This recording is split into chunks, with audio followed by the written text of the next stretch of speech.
This program contains content that may not be suitable for viewers under the age of 18. Viewer discretion is advised.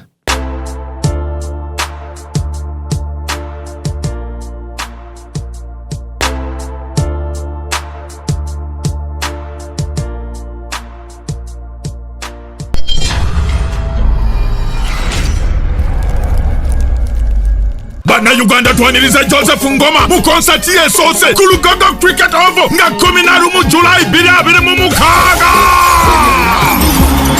Tickets za mitwale 2, emitwale 5, ate meze y'abantu 8 ya milioni 3. Tickets ojazisanga ku caritickets.com, Friend Supermarket ne ku Hotel Triangle. Kwa note 76558 72225. Kino kyetu badde tulinda. Joseph Ngoma, mwana mulenzi omuwandiisi Vocal Powerhouse. Aludenga konko n'endongo. Ekutte ku mitima gy'abanna Uganda. Gendongo yenyuma, eyimusa, ekuwe essuubi. Agikubye mu style y'omulembe. Kati ategese ekitabangawo. Twagala Cricket Oval ejjule ku mulundi guno gwokka. Babulaza mutwaleko ba sister out. Bitegekeddwa charism n'ebiwagirwa. Many of you are in denial. So I'm here to tell you the signs that you should be on family planning. It is just May, but you've already taken 3 emergency pills. You're disrespecting the meaning of the word emergency, but for your life is your reproductive life is a crisis. How would you feel if everyone drove an ambulance? Another sign that relationship is still new. This is Kampala. Kampala people have a reception, welcome committee. They have a guest first. You first wait. Get on family planning because you see, you don't even know if the person snores. Okay, they look like they snore, but you don't know to what volume. So you need to slow down. It is just May. You've already had 3 pregnancy scares. Your reproductive health is a horror. You're holy at the end of every month. God, if you do this for me, I'll give you a surprise. Sweet Lord, it's me again. This time is the last. If you do this for me, I'll become a straight preacher. Just get this thing. Cyanopress contraceptive. It is free in all government health facilities. It is also self-injectable, so fits in your busy schedule. Mostly you people of Soroti, Serere, Ngora, Kumi, Katakwi, Bukedea, Kabera Maido, Palisa, Manafwa, free in all government health facilities. Kama makaga mwaga wo mukisa. Muberemo okwagalana, muberemo ekisa, muberemo okusanyuka, muberemo n'okusonyiwagana ennaku zonna. Abaana bammwe omukama nababa w'omukisa bulijjo bakulire mu mpisa ezigwanira mu maka amakatoliki. Omukisa mugufune ne mu mirimu gyammwe gye mukola buli lunaku mukole nga ziyingira. Ne baganda bammwe omukama bawa omukisa n'emikwano gyammwe ne bazadde bammwe mubeere kimu era nga mwagalana ennaku zonna. Ate nga tunywezeza okukkiriza n'okwagala lukyerumu omukama yatwanirize mu bwakabaka bwe obw'omu ggulu. Olunaku lukye ate nga lwa ssanyu lwe tuliba nawe awamu ne Yesu lwe tuliba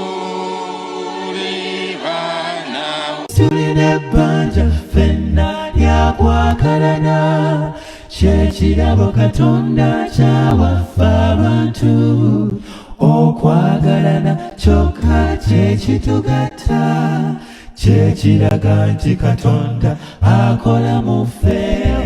Kati obulamu bwange bwonna neewala nnyo ebizibu mu nkoleegi. Siyamba bakazi, si trusting abakazi, ate siwuliriza bakazi. Your home is more than just a space. It's a reflection of your style, your comfort, and your dreams. At Layout Interiors, we bring those dreams to life, crafting breathtaking interiors with the perfect balance of beauty and functionality. From indoor elegance to outdoor charm, we provide premium furniture pieces tailored to your taste. And because detail matters, our decor collection features exquisite artwork, vases, plants, lighting, and storage solutions to complete your perfect space. Plus, with our exclusive fiber ports, we ensure lasting quality and timeless designs for modern living. Transform your home with Layout Interiors, the interiors of tomorrow. Visit us today at Bukoto Kira Road, next to Lighting City, opposite TMT. Call us now or visit our showroom to explore endless possibilities.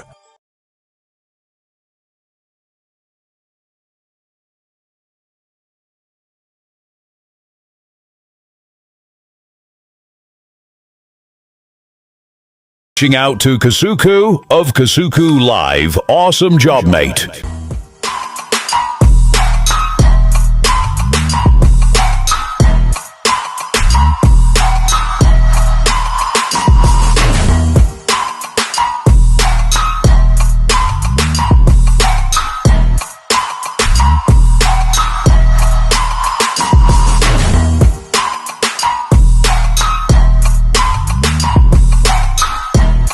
Welcome to yet another edition of Kasuku Live.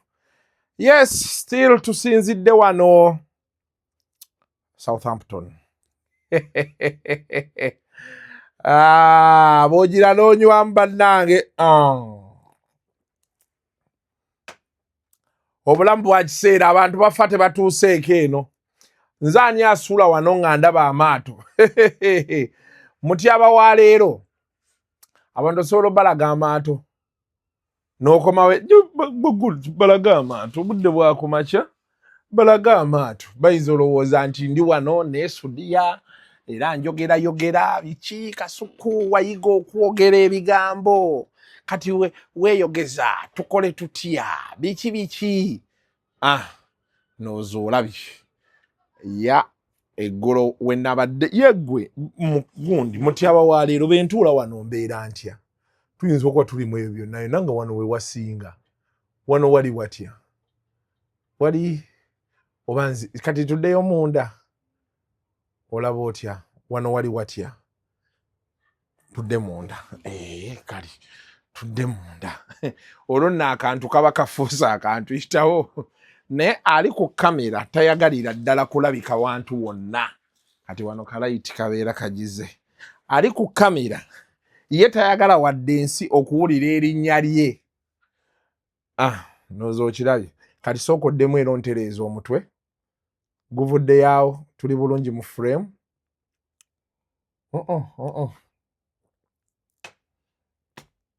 Wali okay? Tugende mu maaso.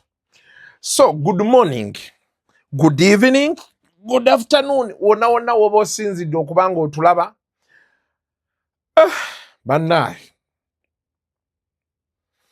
sikitegeera bulungi kintu kikamu sooka oteekeko esi awo tusoge tulabe sheeno bweneetambula. Ngezaako kulaba nkyongerayo ntya waggulu naye ebyokunywa bye tunywa eno binneegezaamu buli lukya. Kasuku watutama bannaaye nange olaba nze neekoowa ate olwo mmwe abalabi kati onywa tukole tutya. Mwandikoze eki Katonda yatuwa ye yabamma waliwo ne yagambye mbu kale byonna byonna yandi tetumulinaako buzibu naye atuduulira.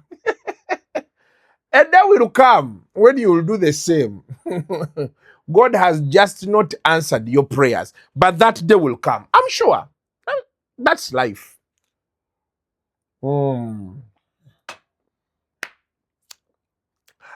Katonda, in fact, tusooke tusabe. May the grace of our Lord Jesus Christ, the love of God, and the fellowship of the Holy Spirit be with me, now and forevermore. Amen. In the name of the Father, the Son, and the Holy Spirit. Amen. Gwali eyo, nkusabira Katonda akuggulira oluggi. Ojja osuleko wano nga eno wooteri we nasuze wansi bayina ku ground floor kuliko spa. Lwakuba baaganyeyo amasimu. Abazungu bannaye nalabye abazungu abali obwereere. Abaana bajjayo bati naagwa mu mazzi cwa. Amabina nola bempatanya waji wallahi jisali legadaye nogenda mu kasitimu bayina kasitimu nalabye ebinabiro byabwe bayina ebiri eri waggulu naye bw'ova mu mazzi osooka ate waliwo bayimirira buyimirizi wano baabukola oyimirira awo n'ogateekako ne gajja n'olyoka odda wabweru ku maato n'owummuza ku birowoozo bannaashi omuntu oluusi weetaaga ku bintu bino obulamu n'ogenda ng'obukyusa n'olabako ku nsi endala ne bwefaanana so yeyo embeera nga bwetambudde naye nga Southampton ndowooza olunaku olw'enkya tujja kuba Kampala I think kubanze promote yatuleeta sirina kye mubanja sirina kye mubanja na kimu naye waliwo ababanja baŋŋambye nno nga tukomawo baagalayo akantu nze kasukumpa akantu tukwatira ku kisaawe nze abantu mbannyonnyole ne mbaga njabbawo ate Kasuku Live yammwe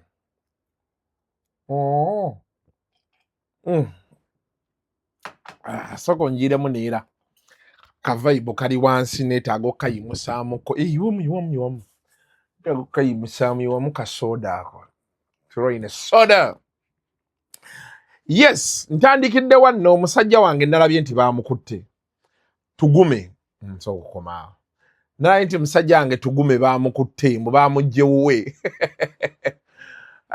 tugume si ye mulwadde essaawa yonna oyinza owulira nti omugenzi yali ayagala nnyo ensi ye kuba mulwadde naye ye amala googera abasajja abakutte ng'ebyo bikyali awo nalabye ka vidiyo kamukunja ne Naalongo Kitone omanyi akola ku biiti ennaku zino yagambye Mukunya mbu yo yadamu nti muhoozi Mukunya n'ayimuka aveewo ye Mukunja n'erinnya muhoozi limuyisaamu alinga nze ffe twatya nze natya otuuka n'okkiriza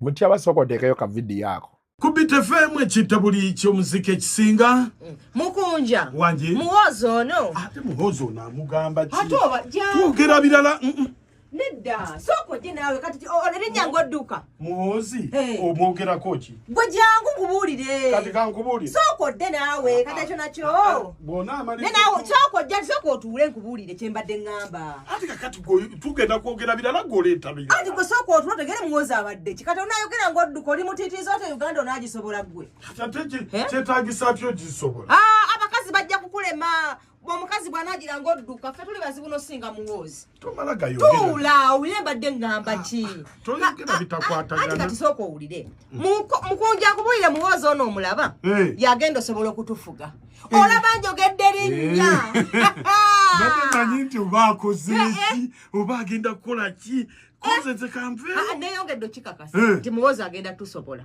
bw'ogambye olaba naawe otidde kati obadde odduka ki leka okkiriza nti agenda tusobola leka ate kati kiki songerako soka vidiyo ako okalabye naye nga muganda wange tugume nkusabira ebyo biba bituufu ndugu Stanley ensonga ezo muzikwasaganye obulamu bwakutegeeragana ajja withdrawing ekyo kyoku withdrawing ennaku zino kati ennaku zino abantu bakambwe weesanga okoze apology naye ogikola obulamu ne bugenda mu maaso you tell a person I'm sorry you withdraw nojja n'okomawo n'osiisiriza n'oyitamu wabi tewabeera wabi so yeyo embeera eri awo baganda baffe katubasabire banne nalabye vidiyo y'omukyala eyayonsezza ku musajja ne bannaaye abantu mbagamba nnyo waliwo ekintu kye ŋŋamba abantu ne mbagamba nti va mu bino by'olaba Kasuku mu Simandi Southampton n'onyiiga oli nanyiigira n'afuna akasajja ku mutima essanyu nga tonnatuuka ku lino kati ffe tuli eno tuzunga tolaba na ku bbeere osobola bbeere no wiiki nnamba nga tewali akuweereza ku bbeere wadde oddirabako obulayi bwoti pozi bino bye tulaba kati ngeno tugenze kuwuga luli twali ku Silverstone baaba abaana bampitako naye abaana bapika eno abaana tebeeguya bwereere omwana obwereere abukulaga n'owandagala nabo wali n'abantu bali eyo Kampala obulamu bunyuma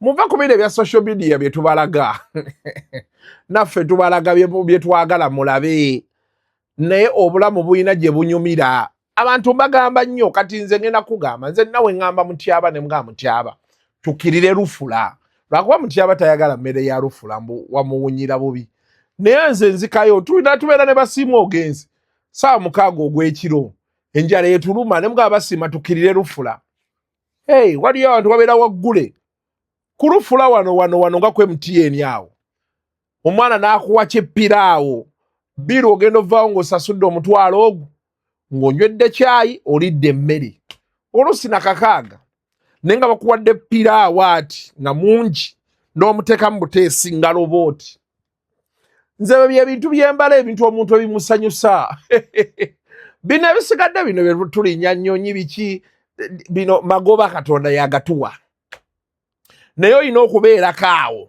ng'olina essanyu eriryo nina abantu bemmanyi ffe gye tubikulira Bereya ye afuna ka Uganda wakati nibe kati daga Kasuku mpaya 10 n'okamuwa olwo olunaku essanyu lyaba nalyo nali mu senior 5 nali muddaawo ku standard high nga tugenda ntugula walingawo obwennyanja nga butini bwe buti omwana akasiika n'akakuwa nga kakyayokya n'okalya n'osika omayo akakagundi ako ogwomuwula nga gukyayokya ne gukukka wano gukka gwokya oguwulira ne gukkubamu wano naye ng'essanyu ly'oyina ng'akennyanja koolu olukumye olu mukikalaayi wali naye ng'essanyu ly'oyina naye nakyali wange baali bamuyita yaani Adamu ng'abungulira yalina edduuka awo ezana ku kasaawe n'akuwaayo karoyo vodika n'oyiwayo karoyo vodika nga keebi naye ng'essanyu awo ffe we twayigirira okubeera contented nti kino ky'oyina kyo kinyumirwe ng'okyakola ki ng'okyakiyina kati nalabye omusajja yabadde ku buliri n'agamba omukazi njagala kunuuna ku bbeere gw'omanye essanyu eriri kunuuna ku bbeere omukazi n'atamubonyaabonya yabikudde obukozi bwati n'amuwa essanyu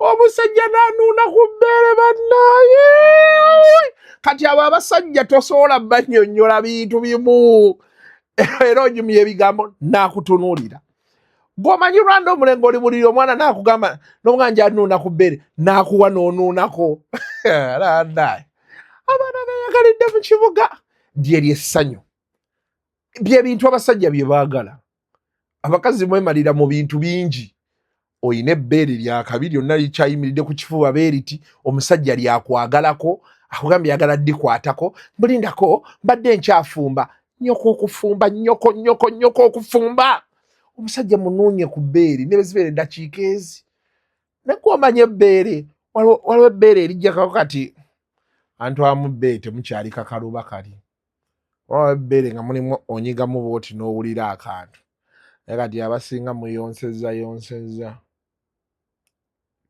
ekinyusi kye bayita ekinyusi kyaggwamu era nga bw'ogenda obbalamu vidiyo oliwulira nga n'ogamba ya oye mwana akugamba nti njagala y'akamotoka n'okamuwa nze era mpooma n'omubuuza owooma waggwe nga benkulaba where is your sweetness nga tolabawo teekayo mutyaba omwana yayonsezza munne abakyala muyonse ku basajja no si abakyala abawala bibiri byanjawulo abakyala muyonse abaana bammwe abawala muyonse ku basajja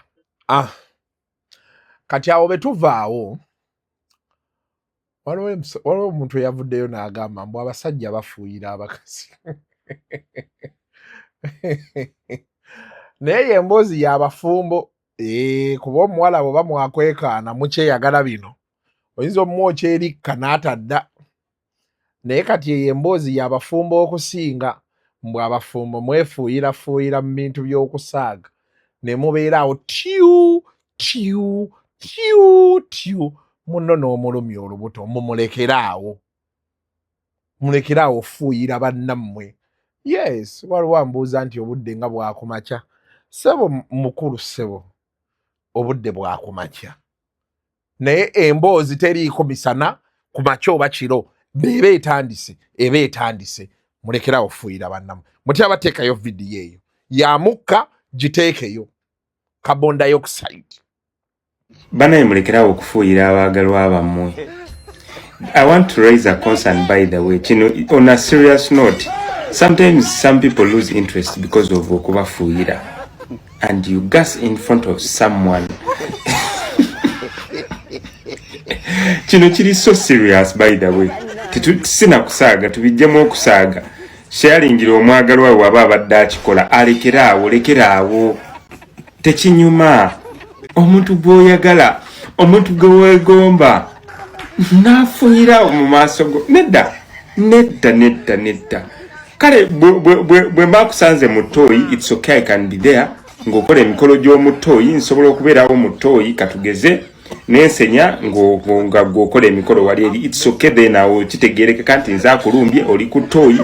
But we are outside, tuli mu kisenge, tuli mu nnyumba, tuli mu kisenge, n'ofuuwa. Not even by mistake newekama n'okwekama.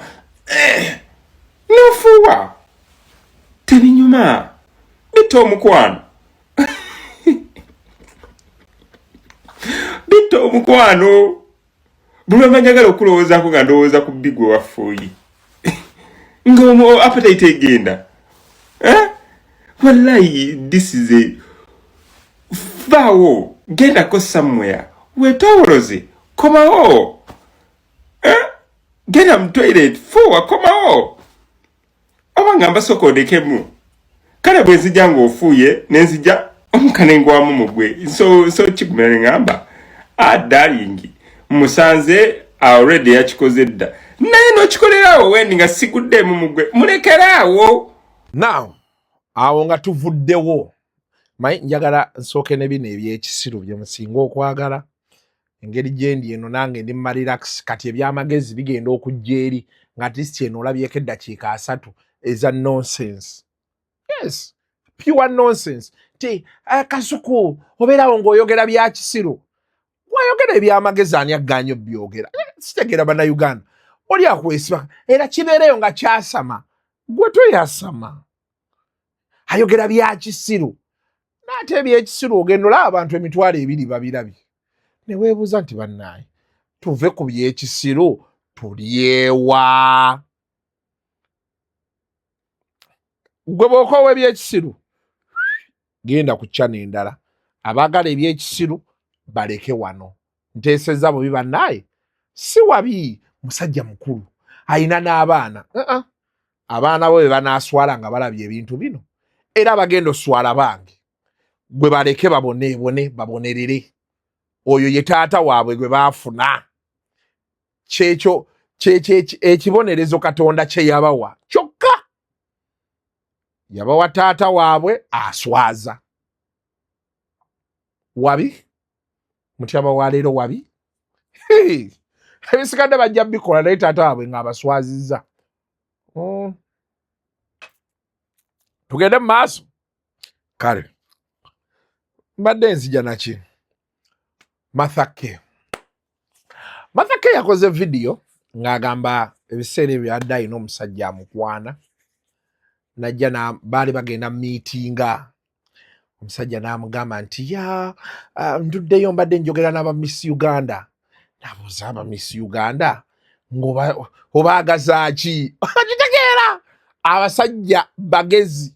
Olinaga nti I wanted to ask them why you're not Miss Uganda. Kale wulira line ze bakuba ba Mathake. Sweet lines. Era video, her reaction, she was like, she blushed. Kitegedde. Naye kati ekyo kigambe na kitende. Gwe kikwano kigambe na kitende. Kigambe na maganda. Ebyo nno birayini byoleeta twabiwulira dda nze wandibadde ompa na ssente. Omusajja ali mu kubeera creative. So kwegamba ndowooza n'abaana bano betusanga Mutyaba wa leero tulina okubafunamuko class. Oba abanaffe ffe baffe babonyeebonye nnyo oba bagubye nnyo. Omuwala ojja n'omugamba, oh, you look beautiful. Naye akalebulira byaŋŋamba kati ebyo biki by'otaani. Owulira ng'amaanyi gakuweddemu.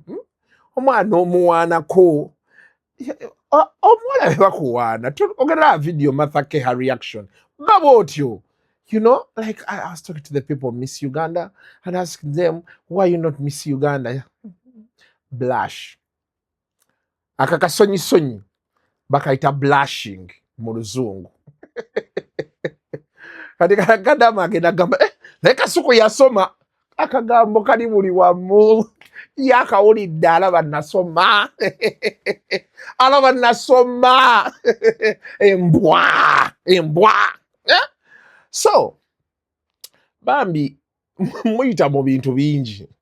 Ne romance eno, you know, Lucy naffe omuwala ojja n'omugamba nti, God, you look like an angel.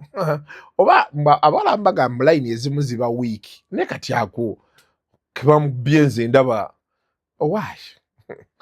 Abego abakazi bava dda ku love. Adama ajja kunvuma kati Kasuku yasamaki. Ffe tuli tunoonya ssente. Muli eyo. Otuwanira abo abawala abeetunda. Omanyi ye excuse ya. Ffe tuli twekolera ssente zaffe. Katonda yabakola.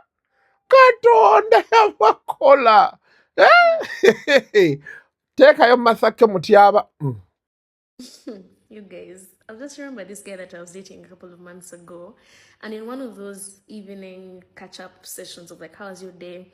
He tells me that he had a very successful meeting with the Miss Uganda team. And knowing his business, I was so curious. I'm like, what's the affiliation with Miss Uganda? Like, what are you cooking? And he's like, you know, babe, I just wanted them to explain to me, to my face, why they haven't yet made you Miss Uganda. I said, sorry? He said, no, it's not right. Why are you not Miss Uganda?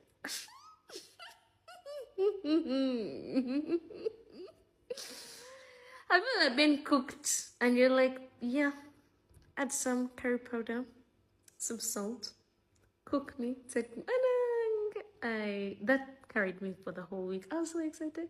I was like, honey, how did he think of such a thing? Oh, maybe I'm supposed to be Miss Uganda. Oh, I don't know. Being a girl. Now, awo nga tuvuddewo. Nalabye eyali Honorable Minister wa Youth and Children Affairs, Honorable Nakiwala Kiyingi, bamukyazizaako kusanyuka. Nakkaatiriza ebintu bye mbagamba bulijjo.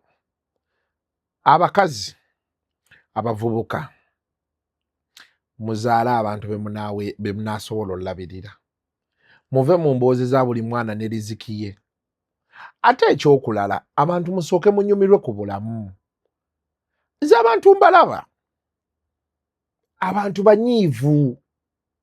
Naye ebintu ebibanyiiza bitini. Olw'okuba ye yazaala ku myaka 18. Sente zimukanula. Ali mu myaka 28, 37, alina osasula sente za secondary. Mpitirivu. Kati alowooza waliwo yali ebibye. Ebintu bisumbuwa lino eggwanga bitini. Nenga tusiba tubyogerako wano. Bannanga abantu abawala naddala abato kati abali eyo. Oba muteekamu buno bu contraceptives oba ki, omukazi beera nga tonnafuna lubuto, beera mukko n'akasente k'omanyi nti gwe n'omwana ono musobola okwerabirira. Nkibaddiramu, mulekeraawo kyamuka. Bane basingo mother bo bayitiridde basinga maatha bayitiridde ate nga ffe tubakwatirwako ekisa ate abasajja bano bw'omala okufuna omusajja akwagala ng'ate oli akomawo akusuddewo emyaka 6 w'omwetaagira ovudde mu ddwaliro yabulawo famire yo waliwo ojuzi awo ekyanja benalaba mama w'omuwala yajja ne batunda TV ne batunda fridge ne bafuna sente ezijja omuwala mu ddwaliro ng'omuvubuka tasobola nabbawa sente za mama kiti omuvubuka n'abulawo yajja mu ddwaliro awo n'agamba ye mwana bazadde ani mulenzi n'amuwa erinnya n'agamba kankomewo n'abula n'ajjako essimu bano babeera mu ddwaliro ennaku 4 abaali balina obbeerayo 2 ne bajja ne batunda ebintu ne bajjayo omwana kati amala obbula bw'atyo tayogedde nti siina busobozi n'alyoka atandika njagala mwana wange naye tobaddewo abawala omusajja bw'ajjanga okubanja omwana nga tabaddeewo lure this man slowly muddemu mweyagale okalume okawandule wali si mu bubi because tugezaako okunoonya omusajja ono twanimukoledde ki yeetagayo ekibonerezo they wake up one day they disappear waliyo abayogera bluntly naga nti nze omwana si wange mweganye nate waliyo n'aboogera nti siina busobozi abo n'omusaasira naye oli akedde ku makya n'abula omusajja akeera ku makya n'abula ng'omwana we bamuzadde abasajja ava ewaka ng'ayambadde bulungi n'agenda n'atadda omukazi n'abonekera abaana aba omwana aba aguraduatinga omusajja n'alabika nedda abasajja abamu abo tubatwalenga tulina gavumenti erina okubaako kyeteesa nga bwe twayogera ali kuba DNA nti gavumenti ereeta etteeka olukebera omwana DNA nga si wa musajja we bati papa tyu essasi ya liba ssasi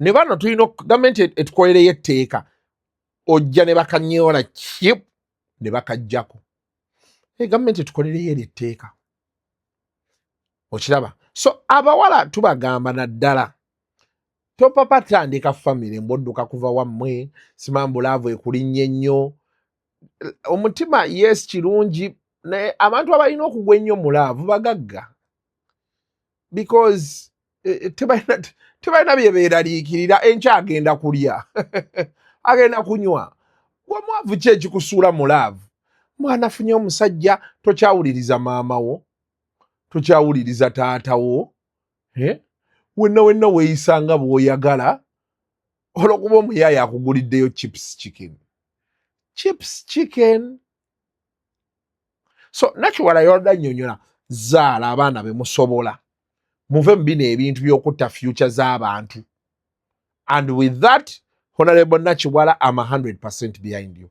The message goes to both men and women.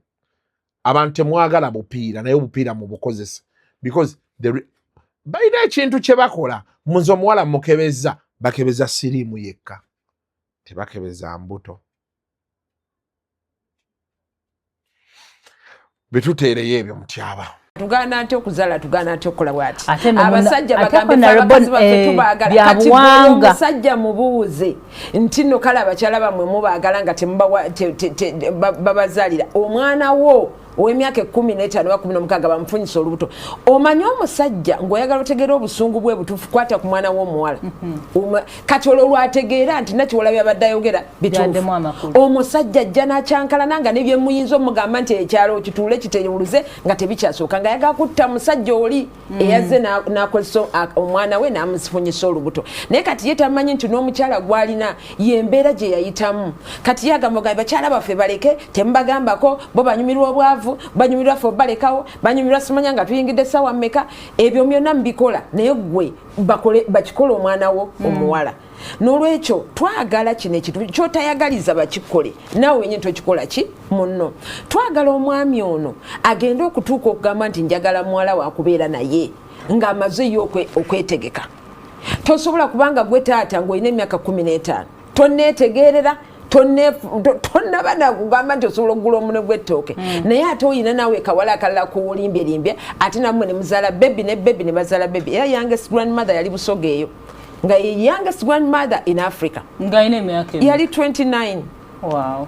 Kakati ebyo ebintu ebifaanana bwe bityo tubirabanga firimu oli buli kaseera abaami babeerawo kugamba nti no essanyu pleasure naye kati pleasure eyo osobola ogifulira mu kintu ekirala osobola okgenda mu pleasure naye nga temuvuddeemu kikulwa kizaala mwana era kyobulaba nti amawanga agasinga agaakula galina ebbula ly'emirimu naye tisigayina bano baana be bazaala nti baana 18 nina abaana 3 otoba wekka n'obwana bwo bubiri n'omanya nti eryenvu twalimenyemu emirundi ebiri naye nga tetuli baana 4 kati bamala bwatyo n'addukawo n'agenda ew'omulala tamumanyi n'azaalayo n'amanya nti bamutegedde n'addukayo n'agenda n'olwekyo abaami mutuyambe kuba mwe muyina ekisumuluzo abakyala batono abeekwalira ne baga nti yakwanye yasaze okuzaala yabakola abaami okusinga be balina ekisumuluzo kino genda mu kikolwa ekyokuzaala ng'omaze okwetegeka manya nti nno buli bwogenda n'omuntu neweera naye muyinza okuvaamu omwana ekyo kyo kyekitangisa ebbula ly'emirimu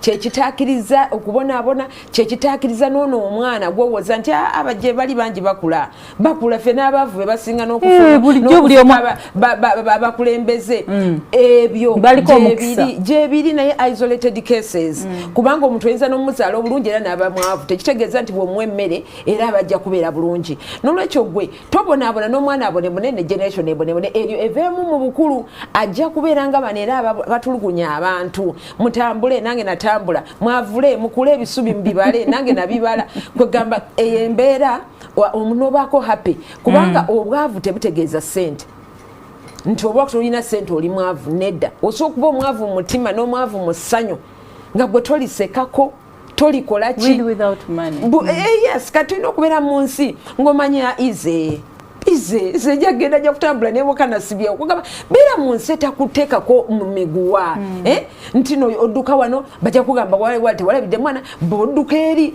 musezaala wakulaba odduka eno obwo obulamu mutulimba mubeera mulowooza nti muli happy naye nga mazima matuufu temuli happy kati bwogenda ku ekyo ng'olu gavumenti etandika okunoonyeza abantu ab'ekigero kubanga era abantu abangi bayamba mu mirimu population enene demographically yamba okubeera nti abantu bangi bagula ebintu kati wano supermarket ziggalawo kubanga abantu bangi naye tebalina na ssente egundi neggalawo geemu eno neggalawo lwaki nga tetuli bangi kitegeeza nti abantu bemusukumye bonna tebalina gwe bw'olaba nti ayinako akaleega olowooza nti ali bulungi ekyo si kyekikulu ekyo si kyekikulu yanjagadde naye okugamba nti kati ŋŋendako kalangala ku bizinga lwaki gwe omuzaala nti kubanga bwabamanye tugamba kati nga mu bufumbo tuyinza okuba tuli mu bufumbo bwaffe tebulimu nnyo ssente naye nga omwami agamba gwe zaala buli mwana ajja n'omukisa then waliyo eddiini ezitakkiriza family planning era nga ne bakwata wee bati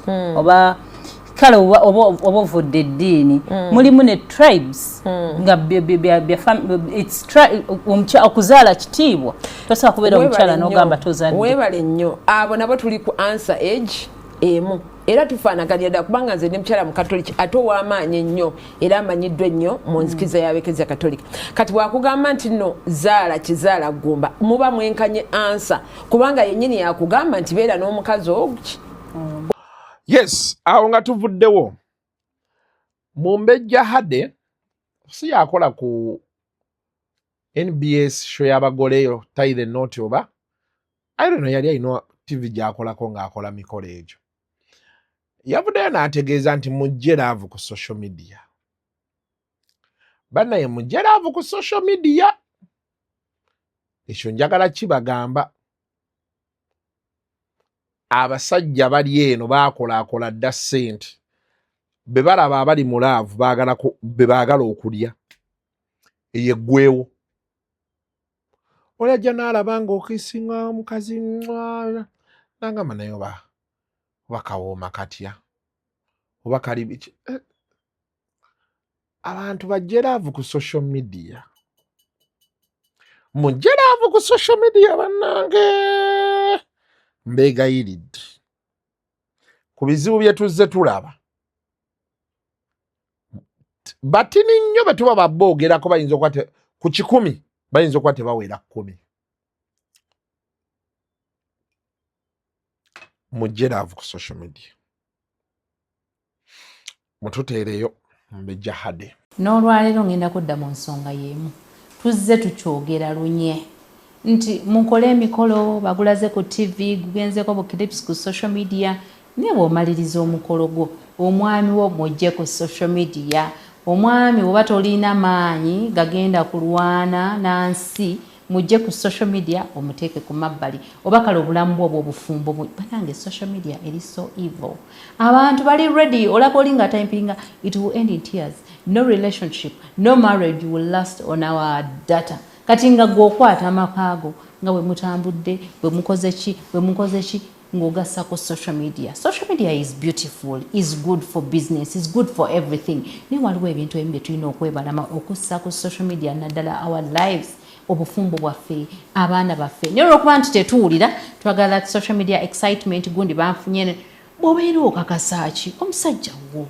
omukyala wo lwaki okakasa ensi ate n'abantu abali obulungi abasanyufu gye bali basirise n'abaami baabwe ne bakyala baabwe tebaba posting naye olwokuba gwe olina gweyagala okukakasa ate oluusi abasinga n'opostinga mulina ebibaluma muliso kale mikwano gyange tumanyi we tulina okoma ne social media. Don't come out and complain, don't cry. Temugenda ku police kuwabira bannammwe mbu bavumye abaami bammwe bavumye bakyala bammwe bavumye relationships nga gwe wavaayo n'ojanika kuba kati eba efuuse community talkability tulina ogyogerako kubanga otuteererewo lwaki tetunyumya yempozi gye tulina okunyumya olwekyo ebyo byonna okyayinza obisangako Afro Mobile nze Ebya. So eyo omukyalo omulabye you can pick a lesson if you want. If you don't want, shauri yako. Now, Bane, I came on foot. She relapsed. Every week tuinaka video ketwala oba yaliwa nga yebaza ono omukyala yamulabirira banaye omukyala nerabira erinnya mama Gulo. Banaye weebale mutyabo oba ka video ako solo kafuna. Waliwo gundi nakaweereza awo mu group. Twali tulina okukola story eyo. Yebaza oyo mukyala mama Gulo n'ayogera n'okwogera obuzibu bwe bwava obuzibu bwe bwava biki ebyo ali nazzeemu mulaba ng'ali Lukaya ng'agamba mama Gulo ndeka biki nenziramu ate ndakavidiyo akalala ng'ayinfluencinga products naye kuba ono omukyala yagamba mu buddogo mama Gulo jjukira nagenda nenkolako ka video towards gundi Mother's Day last year bogenda Kasuku Live video eyo kweri 3rd June of last year. Kama kwa yagamba mzeyi wono mama wene bwatyo nono katate naye beri baddogo omuntu ologo otyo omwana wa munno bwoti sibi kati ate why nti abateekayo ka video ako bomala otutwaleko mu bulango bannaashi bintu si byangu kwano mwesibye muteeka nsubire muli bulungi kakati wendogerera nti Lukaya gwe wena ayagala amasimu goleba mitolina simu ogaba nina touch ne touch ensumbuwa run the dawn jangu bisobola okulonda dawn sobola nti okola ki nti ofuna amasimu tulina amataala tulina bina tubiina kikyoyagala kava z'amasimu ezo banaga baagala emizindaalo oli bambi tolina wuufa zikusumbwa baddiya mujje mutwale ki mujje mutwale wuufazi bana we have all the what electronic what accessories so baddiya mujje mutuwagire naye nga bannange tuli luddawa tuli walon the dawn oyagala ama TV bane mujje mutuwagire mujje mutwagale ba mikwano ndi wano ku Ronda the Dawn so oyagala fani Oshegera fani zona chi nage munnaye nage rodda don ampada yono chi fani so mbade saba ojo chisitule muje bajimpakire so muje mutuwagire banange tusagibwa luka ya mwe muje mutusobulamu cyango twale fani tsangiwa eluka ya so come and support us nenga mbagala nnyo tunasanyukanga muze bye bye. Kuwele mche bane mwasibya mtaka asubire muri bulunzi bani kwana wenzo gaila ndirukaya ni mama kula nesibyeko andeke nasoma karwera sinda muchibuga bananga berukaya mumbere wosida rutawa yochiri toda mu town sinda muchibuga nyanza kulima mbelele Florida doni kwa tugenda katakubira kalanga saloni sibimai neza sida wa makulo okule kanga akomyewo gwekumi pasitinga che kigano kudde mama makulo tinganya wa makulo bankuba ne bansiba emiguwa ne bampegwa gawe bitabika ne binjise ndusu nensolimu kali che kigano kudda sida yo bankuba kali kasatu kitegedde nze nchogedde mama makulo waliko amawandidde uwo ndi mwana wesakala mulo lasowa kamwera. I have been waiting for this for so long. It's Vinka. Yo, Vinka. Vinka. Do not be singing, no, no. And every song was quietly leading me here. To this stage. To you. The wait is over.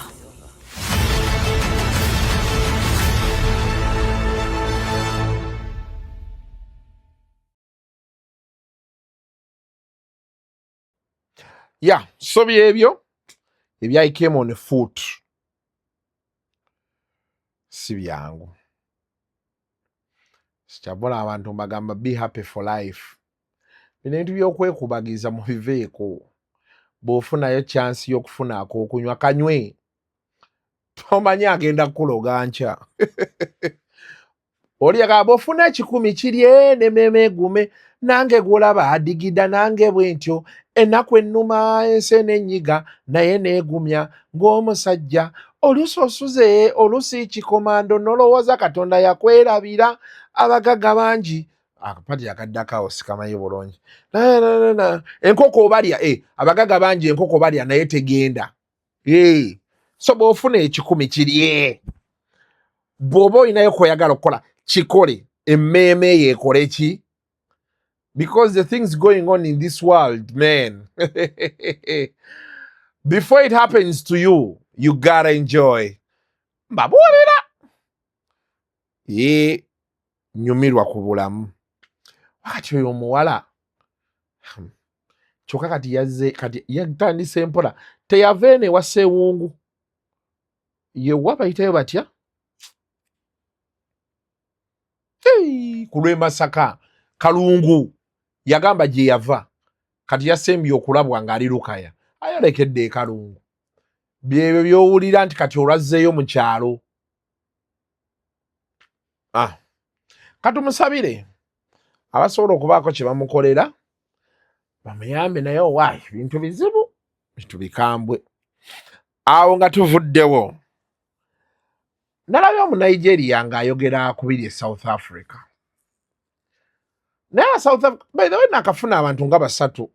Waliwo n'omwami oba aliwa, waliwo n'omukyala eyampeereza message era nga ngamba alinayo abaana ye oba babiri omu azannya na mupiira. Yali ansuubiza okunconnectinga. Waliwo n'omwami omulala yaŋŋambye agala kumpa story ya South Africa naye kankomewo nza ku Lwokuna nja mmunoonyaako tulabe oba ku Lwokutaano. But this Nigerian man was saying problem y'abano bali mu kukola kaamiini. Problemu yaabwe si kuba nti oli atutte emirimu gyabwe tebaagalira ddala bagwira waabwe. Kubona agamba yakola edduuka yalisanga lirimu abakozi babiri oba basatu kati ayemployinga kumpi 5 oba 10 or something like that neera naye baamugobye bamugamba genda ewammwe. Ola South Africa ekiri e South Africa bajja tunoonya nga apartheid yako ekomyewo naffe twefuule nti tetulina kye tumanyi tutunula eri because now what is that? Teekayo musajja oyo. Some of you are from here in Berolem. You know when the Chinese was running this shop. It was when the Chinese was running this shop. The Chinese have one worker or two workers. But since I started running this shop, I created an opportunity for about 20 something South Africans who are working here in country. You understand? I created the opportunity for about 30 something to 20 something South Africans who are working here recently. Raja? Am I lying? Am I lying what I'm saying? Am I lying? Raja? Am I lying? No, I have permits. Guys, let's keep it short. Yes. We don't want any foreigner to run any business here, including you. So today you're closing. We've been telling you. Today we're closing. Okay, I have about 20 South Africans working inside here. What about them? No. The measure of place, who are running the place? South African must run the place, not you. Not you. But I have the document. I have the right document. We don't care. Okay, guys. That document to run the saloon. I'm not running a saloon. I have to run a saloon. I'm giving the South Africans the saloon. I'm running a trade shop. The saloon is being run by South Africans, not me. I created. Listen. I'm running the trade shop. At the back of the shop, I created the saloon for the South Africans. Did I do anything wrong? You must call your passport. Let's put you on passport. So they've stated that you need to leave the country by the 30th of June. What's your take on that? When are you leaving? I'm a law-abiding citizen. Yeah. I have all the necessary documents it takes to. I have run my business, pay tax for 18 years now. So I have the legal documents. I'm looking for the direction for the government. If the government insists that I should close my shop and go, it's coming from the government direction. I will close and go. So you are ignoring this organization? I'm not ignoring the organization, but at the end of the day, the organization stated that they are chasing illegal immigrants. I'm not illegal. I've run a business. I have this company for more than 13 years. Paying taxes, employing workers, training workers by myself. How am I doing something illegal at that perspective? Yeah. Is that illegal? Not at all. So that's what I have my confidence. I'm ready to go. Yeah. What I'm telling them, I'm ready to go close. Even today. What I'm begging you guys is, get me a South African who is capable to manage this shop. I have 30-something workers here, South Africans, who, if you close this shop, they will be displaced. I want to make sure that while I'm going, they're in good hands. You give me money for my socks and everything, I will leave the shop for you. I'm even tired of all this harassment there and there. Then, Senga Justin Nantume, yavuddeyo na replying Abitex. Namuga nti ye tamwinaako buzibu. Nannyonnyola ekyabaddewo nti yatudde awo nga buli amala okukola gwe bawa. Ne Kapale yamulabye ye bamumazeeyo tannalinnya stage. Ate bwe yamaze okukola bamugamba nti ku ssente zo tugenda kuwa ekitundu ekirala ojja kisanga. Naga nze Nantume mmumanyi. Nantume mukazi mwangu nnyo. Ate Katonda n'akusaasira Senga Nantume n'akwagala. Nze kati andabanga muganda we. Ne problemu eri emu bw'omudisappointinga aba amaze. Ne Nantume mwangu nnyo. Naye tayagala azannyira mu ssente ze. Ebirala byonna obikola n'otazannyira mu nkalu ze. Naye sitole nga 3 bazisesema ne bazireeta.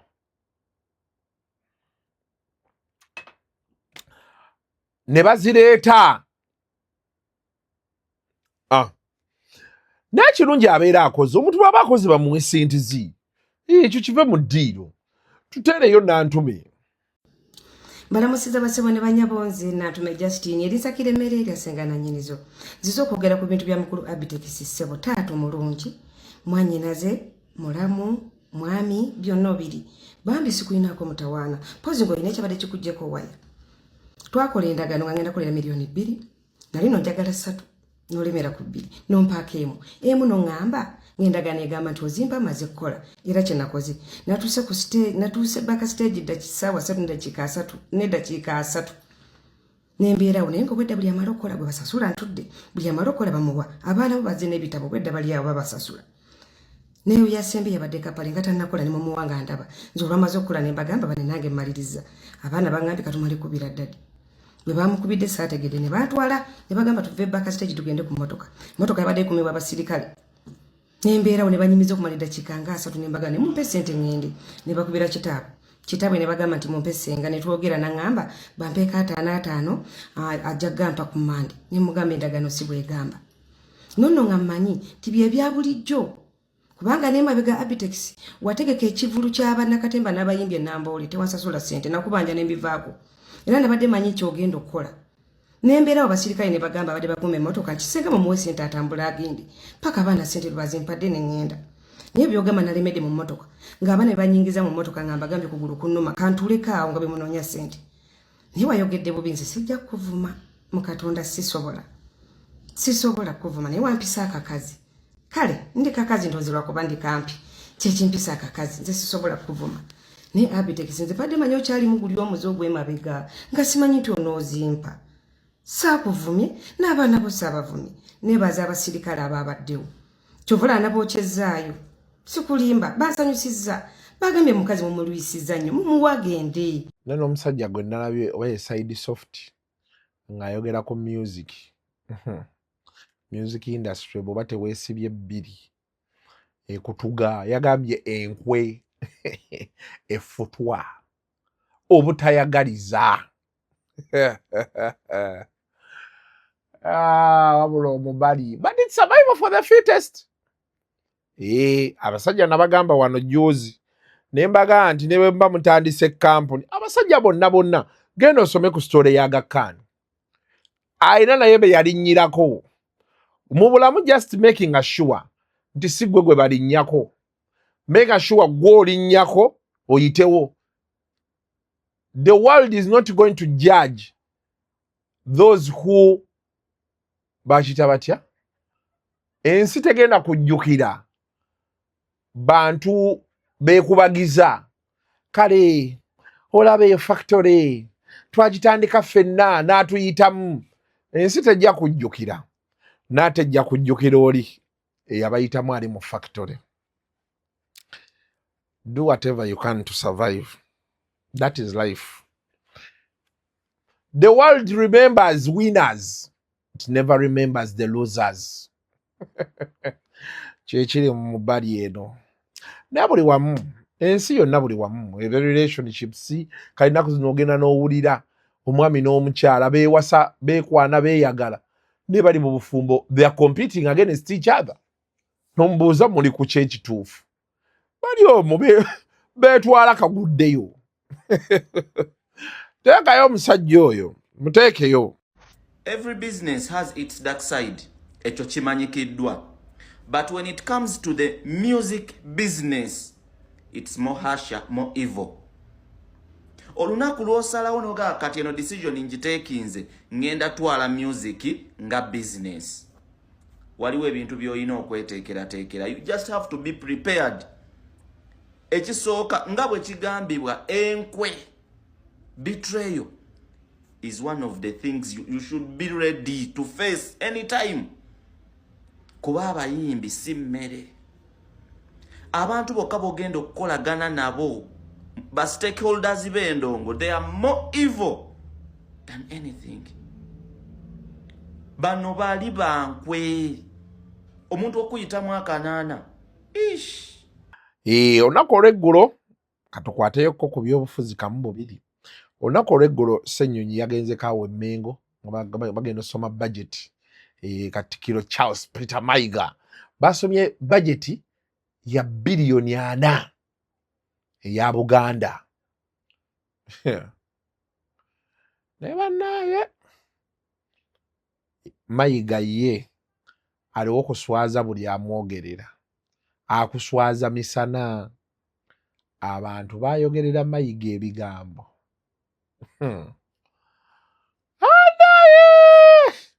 Mayiga akuyigiriza ekintu kimu nti ebigambo tebitta. Abantu bayogerera Katikkiro. Naye mu kisanja kyakoze bino ebisanja byabaddewo nze Magala byayogera, he's the most successful, the most hard working Katikkiro we have had. So big up on yourselves. Mutiabo inobo inabo kilipo bututereyo tubulabe. 40.9 billion. Mwabasajja abo nabo abakulu aba bali mu parliament ya Buganda, bano bakulu babika bichi bali ku musala. Basasula tewakyaliwo kyabwerere Mengo. Nene PMS bagikola. Performance review. Nebaga nti wano ngati sajja bali mu kasente. Batutereyo mutyaba. Abakiise mu lukiiko lwa Buganda enkoko bagikutte mumwa okwolekera embuga enkulu Bulange. Okwetaba mu lukiiko lwa leero beewala okubanyumiza ebifudde embuga mu kusoma embalirira y'Obwakabaka eya 2026-2027. Mu baakutte enkoko omumwa mwe mubadde ne Kamalabyonna owa Buganda Charles Peter Mayiga.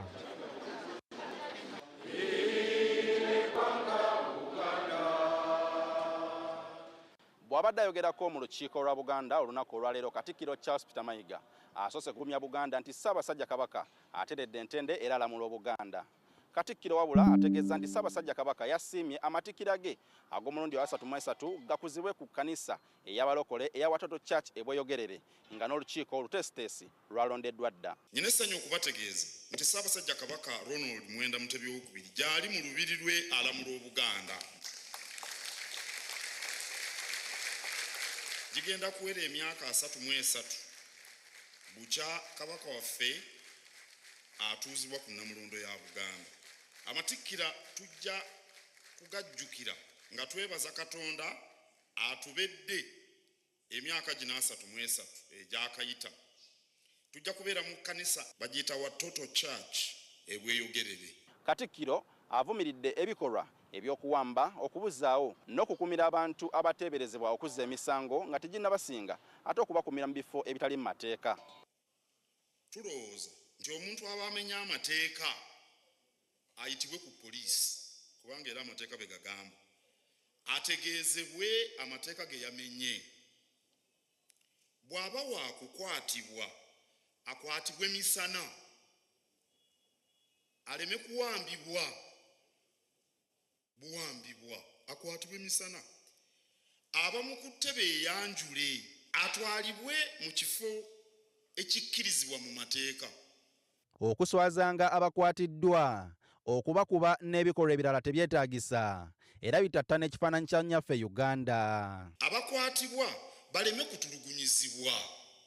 Omuganda agamba bw'omegga toluma ate oba oli omukutte kati ate bw'oba omala omukwata ate okuba wakyempi oba omusambira ki. Akulira oludda oluwabula gavumenti Joel Ssenyonyi era nga naye ebifa mu lukiiko teyabitumidde mwana. Agamba nti nabo tebalina buzibu na kubakwata singa baba bateeberezebwa okuzza emisango wazira kikolebwe mu mateeka nga tebaweebuddwa. N'ekyokubakwata nakyo tukikoonako kubanga engeri abantu gye bakwatibwa poliisi yerina okukikola naye kiri ekyoga nti abantu batwalibwe mu kooti bulijjo kye twogera. Obufuzi obutambulira mu mateeka bwe buneeyoleka ensi ejja kufuna eddembe erya nnamaddala. Abagenyi bajja kujja bangi, abalambuzi bajja kujja bangi, bamusiga nsimbi. Neeraliikirira nnyo omwaga gw'ebyensimbi guno ku ludda olw'abamusiga nsimbi olw'ebintu ebigenda mu maaso. Omuntu ayinza okuloza nti mu Uganda tubeera mu mpuku. Kyokka ababaka naddala ku ludda oluvuganya bagamba nti kino si kyabe bokka anti aba NRM babasinga omuwendo mu palamenti nabo tebasanye kweyibala kubanga batandise dda okubasojja ku luwonzi. So okwogera ku kunyigirizibwa kuno saagala gubeere mu mulimu gw'embaka palamenti gubeere gwa buli munansi. Mirembe bwe gibeerawo buli kimu kitambula bulungi naye watali mirembe ne zino bajeti ziyinza obutasomebwa. Watali mirembe tewali kisobola kutambula. Muta abantu abakwatibwa bemugamba nti balina emisango mubateeke mu kooti tulabe nga bawozesebwa. Okwo kwe kusaba kwaffe. Sulaiman Sebuggwawo, NBS Amasengejje. Kati nga tuwunzika okuva wano bannaye amawulire mwagawulidde gatandise oyitingana anti bali be baatwala bakomawo mu kooti aba palamenti bakomawo leero. Amawulire gatandise oyitingana mbwe yali sipiika alabika okubajja mbu alabika ajja.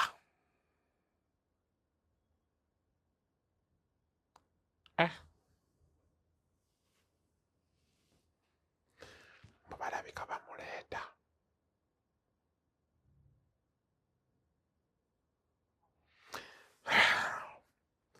ekituufu ekyo bwe kinaabaawo kigenda kwongera kubaako kyekituyigiriza.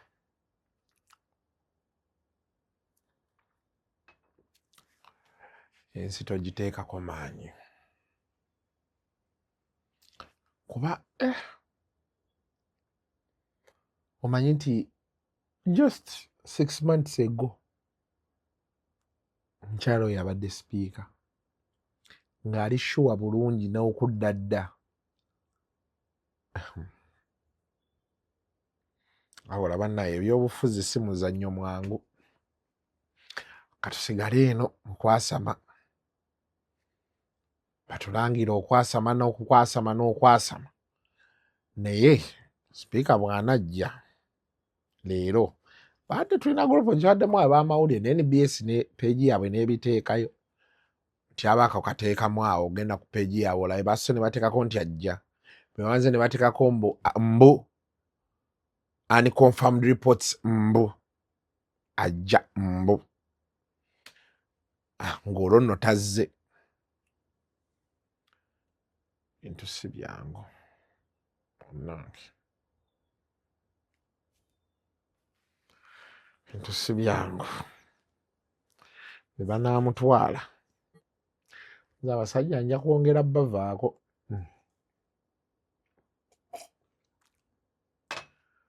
nja kwongera bavaako kubanga ebintu si byangu si byangu naye kankomaawo nina byenjagala okwongerako waayi mwenye abasajja bedda kyali waawe be yafanga abo abasajja abakulu babeera balina bye baagala okwogera naga waayi ebintu si byangu olwo naazikubamu ne zaaka n'addayo n'afunya alinange kyenkoze waayi ebintu si byangu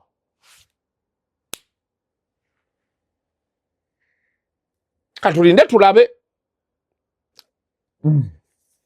naye kati gye naakaddiira nga nina emboozi zengendo nnyumiza abanayuganda abanaabaawo anti ebyo ebiseera nja kuba kati bino byonna mbinyumya nalabako bino biki olwo ndyoke nnyongeremu supu ngera bw'olabako jja kagatto bw'ayongeramu sendi bw'ayongeramu kazibwe kapo bw'ayongeramu naye bannaye wadde abantu balimba naye sendi alina emboozi gye yanyumya paka kati nkyewuunya nenga naye sendi ali sirias yagamba nti embwa yajja ku sipiidi neesiba kyuye eddiba ne livaako lyonna ne lidda wali oba mwana oyo yalaba nnyo Tom and Jerry webukatuli we weegobanga mwekasolo genda amaaso ne gasigala eri ne kadduka ne kagaleeta ne kagezaako nange njagala egyo emyaka gyayo bengituuka ngenda kuba nnimba ebyo nga nnimba bulimbi anti nga nkubuuza kimu waliwo wabirabako ndeka mbinyumye nga nnimba ebyo byokka oleeta emboozi entuufu n'ogireeta kati nga bulano hey speaker biki n'omala n'olimbiramu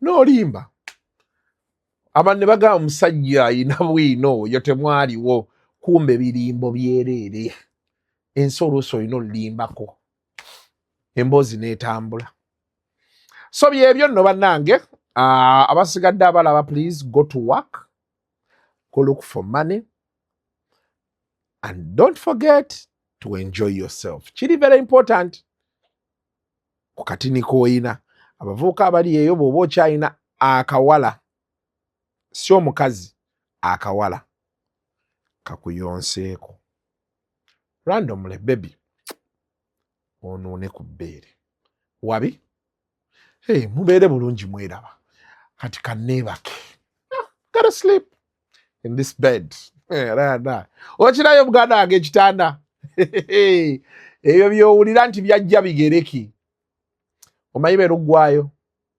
akabina tekafuuwa ttaala bye The views expressed on Kasuku Live do not reflect those of the host, producers, or management. They are solely of individuals providing them and do not represent or reflect the official policy or position of this YouTube channel.